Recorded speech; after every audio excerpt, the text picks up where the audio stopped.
My prison cell was small for 2 people, but 8 men were already there, occupying 3 slabs of naked concrete attached to the wall.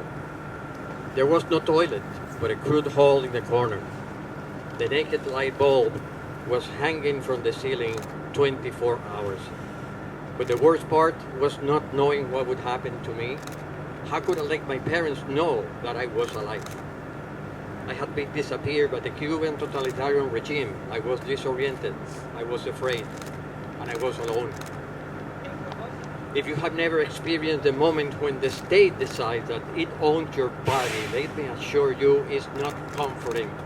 It's brutal, it's violent, even if you end up with no physical scars.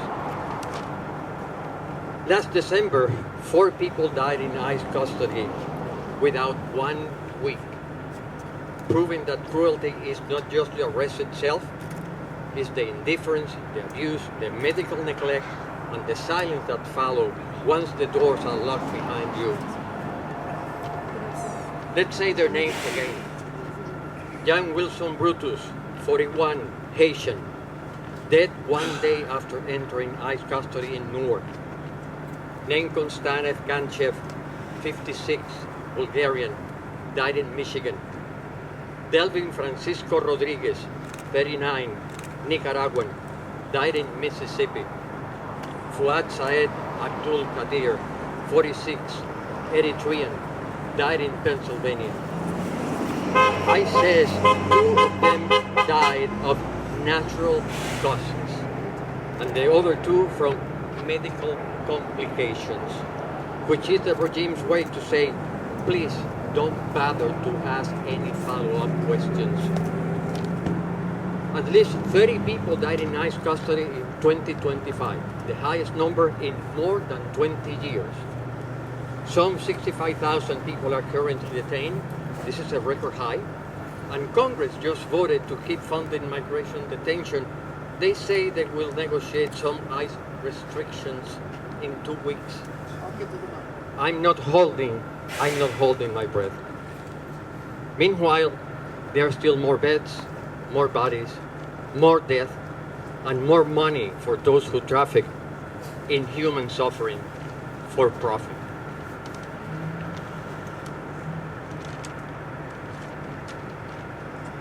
This is worth repeating. Immigration detention in America is now a business model built on volume and indifference. People are kept like merchandise in an Amazon warehouse, unignored. And then something catastrophic necessarily happens. It is labeled then unavoidable, natural. They are criminals anyway.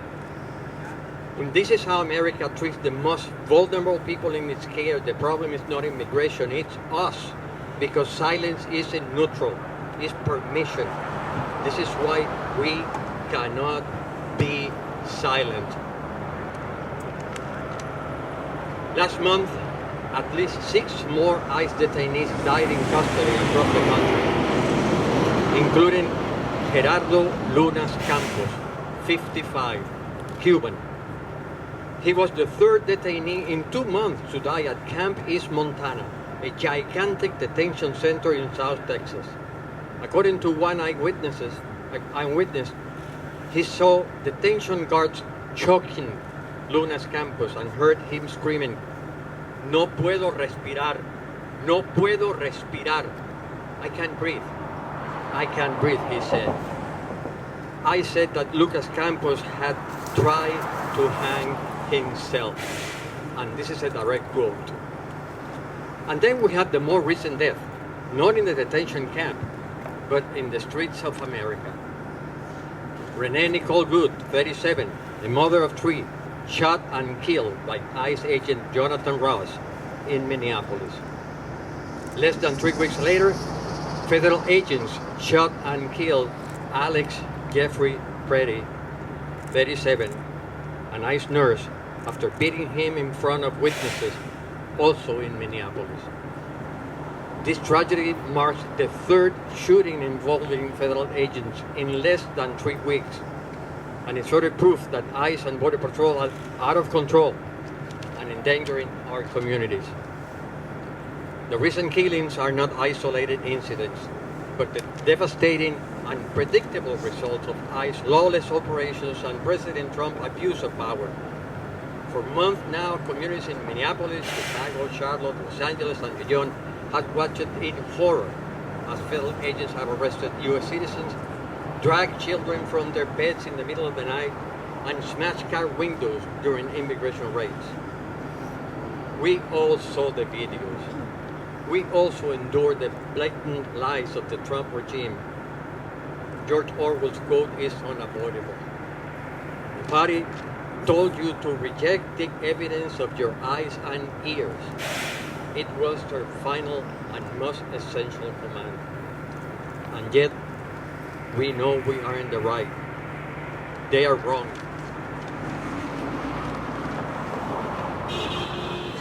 And we are right. Finally, allow me the audacity to paraphrase the words of the prophet Isaiah. The Spirit of the Lord is upon us, because He has anointed us to bring good news to the poor. He has sent us to proclaim release to the captives and recovery of sight to the blind, to let the oppressed go free, to proclaim the year of the Lord's favor. May that year of justice be this one, O Lord. Amen. Amen.